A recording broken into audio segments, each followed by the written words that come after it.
Okay, so we're at about almost 40 people, so we're going to go ahead and get started. Hi, everybody.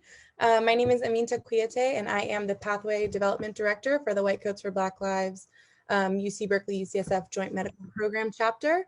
Thank you for joining us today as we start our fall seminar series. I put this in the chat already, but if you're just joining us now, please drop in the chat where you're from and where I see people all the way from San Diego, Turlock, Cupertino. Thank you for joining us. We're really happy to have you today. Okay. So before we begin, I just want to invite you all to reflect on the lands on which we reside, to acknowledge the ancestral homelands and traditional territories of Indigenous peoples who have been here since time immemorial, and to build our solidarity and kinship with Native peoples. We specifically acknowledge the Ohlone and Chochenyo people who live in the East Bay. We recognize that this country would not exist if it was not for the free enslaved labor of Black people. We honor the legacy of the African diaspora and Black life, knowledge and skills stolen due to violence and white supremacy. And this is our team. So as I mentioned already, my name is Aminta Kuyate. I am an MD-MS candidate in the UCSF-UC Berkeley Joint Medical Program, and I'm the External Affairs Director and part of the Pathway Development Team. We have Camila Hurtado, Mary Conjiro, Fatuma Rinderknecht, and Haruma Aradomi. You'll be hearing from Mary Con and Fatuma today as they talk about the pathway to medical school and the application process. Additionally, we have wonderful fellows who have joined us from UC Berkeley undergrads. We have Kanani Bui, she's our Pathway Development Fellow. We have Lula Desta, who's our Community Engagement Fellow. And we have Semhar Teklu, who's our Public Relations Fellow. So these wonderful people have been really running the show for all of us. Everything you see on our Instagram, on our website, the emails that have gone out, we really owe a lot to them. So I just really wanted to publicly acknowledge and thank them at the beginning of this seminar. And so who are we? The White Coat for Black Lives Berkeley chapter goals are: we aim to strengthen the pathway connections across the lengthy pre-medical preparation and medical school application timeline for students who are underrepresented in science and medicine. And so to achieve this goal, we plan to host a series of events and seminars focused on supporting the URM pre-medical students of Berkeley.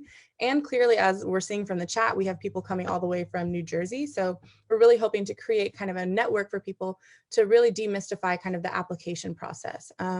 Many of us come from communities underrepresented in science and medicine, and I personally know that I found it really challenging to kind of access accurate information about applying to medical school. So we're just trying to make the playing field more equitable for everybody.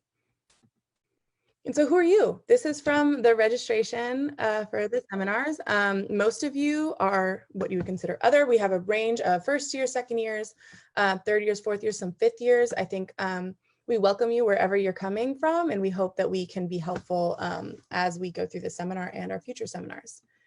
Additionally, 96.9% of you are pre-med or pre-health. That is good, you're in the right place. And hopefully we can, like I said before, answer some of those kind of burning questions about what does it mean to be on the pre-med, pre-health pathway. And so this is some information about our seminar series. If you probably already know this since you're here with us today. So today we'll be going over the application process with Mary Con and Fatuma. On October 3rd, we have the Prime Conference mentorship event. This is a great conference where you're going to get to, connect and network with medical students all over the state of California who are in the program for medical education for urban, underserved, and underserved communities throughout the state of California. So this is a really awesome opportunity. We really hope that you all sign up. We might be sending a separate RSVP link with more information about that coming up. On the October 23rd, I will be doing a session with another one of our White Coats for Black Lives members, Nate Swetlitz. We'll be going over the MCAT and study strategies. On November 13th, Camila Hurtado will be talking about personal statements. And on December 4th, we're going to have kind of an open office hour led by Haruna Aradomi, where you're going to be able to ask kind of any questions that are lingering. We'll all probably be joining in and have more seminars and open office hours as the semester goes on, but please stay tuned for that. And then something really exciting, we have a mentorship program that has been launched this semester. We aim to provide guidance and resources to people who are aspiring to apply to medical school, specifically focusing on underrepresented minority students who may not have access to this kind of information elsewhere. Please apply by September 16th if you're interested. We're going to do a lot of great things. You'll get access to one-on-one mentoring with med students within our program at UCSF, possibly even broader through Prime. And not only are we awesome and we're really interested in helping you, we will also have sweatshirts and swag. So sign up. If only for that, that's fine. We're happy to have you. And for more information, please follow us on Twitter, Instagram, Facebook. The website is gorgeous. Again, shout out to our communications director, Mary Khan and Semhar, for really taking that on, and our advocacy director, Fatuma, for really pushing forward kind of a lot of important work. And then I got to shout out Kanani and Lula also for just really carrying the team and doing so much work around community engagement, around connecting with you all on Instagram and all of that. So thank you again. And the moment everyone's been waiting for, we have money. So we don't exactly have our formal process for this nailed down, but we will be providing some small stipends and scholarships. This will unfortunately be restricted to UC Berkeley students, but we will be providing some small scholarships to support people in the application process. And with that, I will stop my screen share and I will hand it over to Mary Conjiro, our communications director, and Fatuma Rinder-Connect, our advocacy director, who are both co-founders of the White Coats for Black Lives Berkeley chapter, members of the program in medical education for urban underserved communities, and shining stars. So with that, take it away. Awesome. Hi, everyone. So my name is Mary Conjiro, and I have here my co-host. Well, I'm gonna go share the screen while she introduces herself. Yeah, hi everyone. My name is Fatuma Rinder-Connect. Like Mary Khan and Aminta, we are also second year MD/MS students at the UC Berkeley UCSF Joint Medical Program.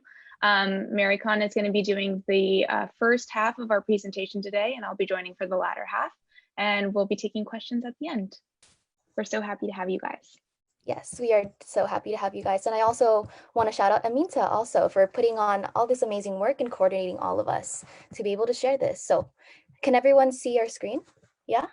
Okay, perfect. So I will be giving me and Fatuma are going to be giving this overview. So first, what is a physician? I know we all come from different levels, so we want to talk about that. There's also, we're going to talk about planning, applying to medical school. I'll be covering the primary application process, and then Fatuma will be going over the secondary application. And then we'll have little tips, tricks, and myths that we're going to debunk along the way. And we're going to try to speed through this. So if you have any questions, just put it in the chat, and we're going to answer. We're going to leave maybe like 10 to 15 minutes at the end for open Q&A. All right, so quickly, we're going to go over what is a physician. So there are 2 degrees qualified to become a physician. You can be a doctor of medicine, which is MD, and then also a doctor of osteopathic medicine, that's with a DO. And there are other clinical disciplines too that you can pursue. And medicine is not the only way to be in healthcare. And so these are the other clinical disciplines that you can check out, such as nursing, PA, podiatry, dentistry, optometry, physical therapy, and so on and so forth. So we're going to go over really quickly the difference between MD and DO. With osteopathic medicine, it's an alternative degree and training program with additional holistic focus, such as osteopathic manipulation technique. And allopathic medicine is more traditional Western evidence-based. One myth was that having one doctorate degree is better or worse than the other. This is totally false because osteopathic physicians do receive similar training and can specialize in many of the same specialties as allopathic physicians. All right, so we went through that. So now we're going to go through planning. And this is specifically planning in applying to medical school and the application process. So we wanted to let you all know about this neat tool called the MSAR, or the Medical School Admissions Requirements. This is a website that gives up-to-date information on each medical school, and such as required classes, admissions, statistics, etc. And this can help you really plan which schools you want to apply to, which schools you think you'll be able to like and see yourself be in, and that you align with their mission. One myth is that stats are the end all be all, but they're not. You don't need to have a 4.0 GPA or a perfect MCAT. I personally didn't have a perfect MCAT myself, and I was somehow able to get into UCSF. So I was like, okay, great. So really, like, put yourself out there and believe in yourself and continue advocating for yourself until the end. You can also we suggest you buy it 2 to 3 months before your application year. And the fee is $28 to $36, but it is free with something called the Fee Assistance Program. And that is something that I think Fatuma will be touching upon later. So these are just the general prerequisites, right? So you need 1 year of bio with lab, 1 year of physics with lab, 1 year of English, 2 years of chemistry with lab. Example is organic chemistry. And so we really suggest that you talk to your advisors so that you can be sure to have all the things that you need to get in, to be able to apply and be eligible to get into medical school. One myth is that you have to be a science major, but you really don't have to be. Some of our classmates majored in English or anthropology, and yet they're still in medical school. So really, you can be any major you want, as long as you're able to get these prerequisites. And specifically, make sure to look into the schools that you're interested in. Some of them may require like a language or statistics, and so you really want to make sure you get that so you're not disqualified from the school you want to apply into. All right, so this is a lot of information, but this is kind of like an overview of the medical school admissions timeline. So let me see, pointer. So here they say from January to May of your junior year, that's when you are like going to be taking your MCAT and getting your scores. But actually, maybe some people take it earlier or some people take it later if they decide to take a gap year. And then you can also, at that same time, you'll be preparing your primary application, finish your classes strong, continue the experiences that you have, plan for your gap year, and then apply for fee waivers. And between of that application year that you're applying, you will be filing your primary applications between June to like November, but really around October or December, that's already considered kind of late. And they always say the earlier you can turn in your primary applications, the better. Same with the secondary applications. This is like the timeline that you'll be getting them from schools from July to December, but some of the schools require that you turn it in within 2 weeks, and then interviews, acceptance, and yeah. So this says summer after the junior year is the time that most students prep, but again, this is dependent on the individual and if they want to take a gap year or not. All right, primary application. So what are the necessary ingredients? You need your required classes, like what we just talked about, extracurricular activities, letter of recs, your personal statement, and the MCAT. So the system that we use is called the American Medical College Application Service, or AMCAS. And most medical schools use AMCAS for their application process. It opens up in May 1st from the year, I think last year, and you can submit it as early as May 30th. And again, it's a rolling admission, so apply early because verification of the application takes about 4 to 6 weeks. So it'll take 4 to 6 weeks for schools to even review your primary application and extend you a secondary application if needed. So there's a money cost here on the side. It's around $170 for the first school, plus another $40 for each additional school to use the AMCAS. But again, if you are applying to the fee waiver, that can be covered. Other application services that I'm not going to talk about too in depth is TMD SAS, which is specifically for Texas public schools, and then the AACO MAS, which is for osteopathic medicine. All right, so in the application section, in the application that you're going to be turning in, there's a work and activities section of the AMCAS. So this is covering the extracurriculars that you've done over the past few years that you were working really hard to get into medical school. So there's a maximum of 15 entries allowed for activities, work experience, awards, publications, and etc. You can choose around or less than 4 occurrences for each, and you can choose 3 to be the most meaningful. You'll kind of be treating the most meaningful extracurriculars as kind of an extended personal statement where you can explain why this experience was helpful in your own personal growth as well as in your journey towards becoming a doctor. And we say that it is better to have quality versus quantity of experiences. You don't have to fill all of them in, and you can you can even put in your hobbies. So like singing, like if I think I wrote down that I liked singing and I was involved in a lot of hobbies throughout my undergrad, like singing. And so I put that as one of the activities. And so these are just some extracurriculars activities that you can do and put in. So research, internship, summer programs, work, right? Work, you can put that there. Outreach programs, study abroad, and etc. So like that's a picture of me doing virtual reality right there. And then Camila at the bottom. All right, so tips. Do things that you love, because this proves that you're a well-rounded person. It's a good way to handle stress. And then you'll be able to better speak about it during interviews. So one myth is that research is a mandatory requirement. Research is not actually like mandatory. And extracurriculars do not have to be entirely based on healthcare and science. So don't treat your extracurriculars like a checklist. Do what you're passionate about. Of course, it is nice to also have extracurriculars so that you understand and show your understanding of the field that you want to get into, but not all extracurriculars have to be entirely based on healthcare and science. All right, letters of recommendation. Required, you would need 2 from science faculty. Graduate student instructors or TAs are acceptable, but they should be co-signed with a science faculty. And you also need 1 from a non-science faculty. So like English, anthropology, history, et cetera, et cetera. That would be fulfill the requirement. It's optional to also have like research advisors or positions you've shadowed or like where you worked at to have that be also a letter of recommendation for you. And there are different letter services. One is for virtual evals. There's also Interfolio. And you can have multiple letter recommendations on file. So you can like ask them ahead of time and you just need to assign the letters to the schools that you want to send it to. So just make sure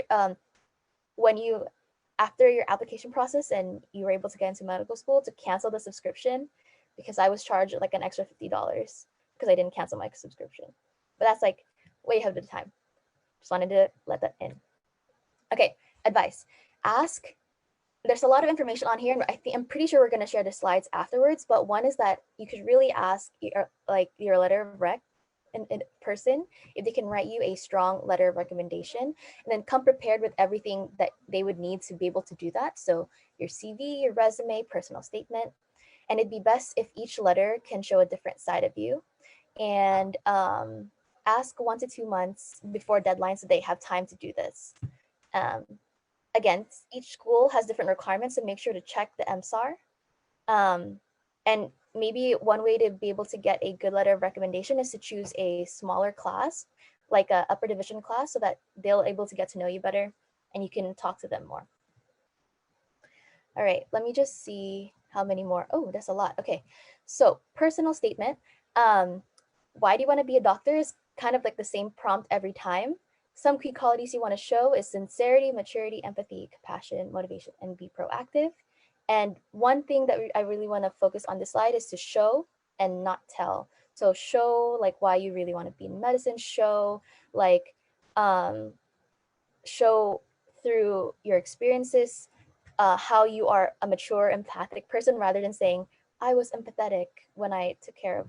So that's one thing that we really like, and try to make it a story, not a laundry list. And that helps when you choose activities that matter to you, not just because you're checking a checkbox. So these are some inspiration that my friends got with their mentors, was that anecdotes of meaningful experiences will be able to really make the personal statement interesting and personal. And it's important to not only address why you're pursuing medicine, but also what you plan on doing with your MD. And so we're going to have another seminar on personal statements. So I'm not going to dwell on this further, but check out that seminar. Yeah. So there's also going to be a disadvantaged section. And for those who like are first generation, are underrepresented in medicine, live in a low income community, or any other way that you feel like you were disadvantaged, you can have the opportunity to indicate that on the AMCAS, and you'll be able to talk about how you had to overcome adversity to even be able to apply to medical school. And we really encourage those who had to have overcome adversity due to economic racial, ethnic, religious, gender, learning disability, immigrant, etc., to consider checking this box and explain your background so that the readers can get to know you better and provide medical schools with context of your educational experience. All right, so strategizing. Please, we encourage you to research and organize schools, refer to the MSAR again, but don't let it discourage you from applying because like we said, stats are not the end all be all. And we have a link to a sample strategizer or like a Excel sheet where you can organize the different schools that you're interested in. And so you'll be able to access that there, but really you can like name the school, the average, etc. And that could help you strategize. And so when you are going to be applying, we do suggest that you have a separate email because there will be a lot of emails that will be coming in from the different schools. And although you may be tempted to rush through the process of applying for admission, remember that the quality of the items you submit will make a difference. So one of the advice you always hear is apply when you feel like you're ready and at your like best. And so really take that into consideration because this process is pretty gruesome and you might want to just be able to do it once, but also you can also apply again and again.